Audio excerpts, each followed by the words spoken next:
Hello mga kabeshi! For today's video, kumain po ako sa Jollibee at ang ginamit kong pambayad ay ang Home Credit Kwarta Wallet. O diba, bongga?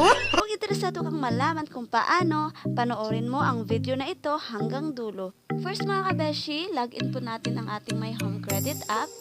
May makikita po tayong scan to pay, i-click lang po natin yan. Next po nyan, i-click po natin yung continue. Makikita po natin dyan kung ano po yung available na QR na pwedeng gamitin sa Kwarta Wallet.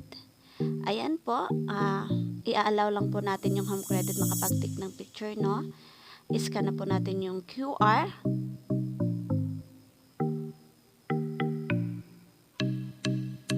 Ayan po.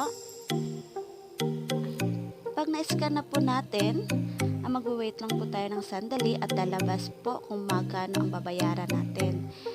So, pag nakita nyo na po, click confirm payment. Wait nyo lang sandali.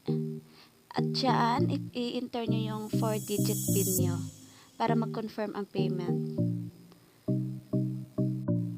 Pag transaction complete na po, i-click nyo po yung done. Napakadali lang po gamitin talaga ng Home Credit Kwarta Wallet. Pwede din tayo mag-buy load, pay bills gamit ang ating My Home Credit Kwarta Wallet, no? Ayan mga kabeshi, no? Nakapag-eat now, pay later na tayo gamit ang ating Home Credit Kwarta Wallet. Kung nagustuhan mo ang video na ito, huwag kalimutang mag-like at mag-share. At kung bago ka rin sa akin channel, paki-subscribe na po. Paki-hit na rin po sa notification bell para updated ka sa mga upcoming videos ko.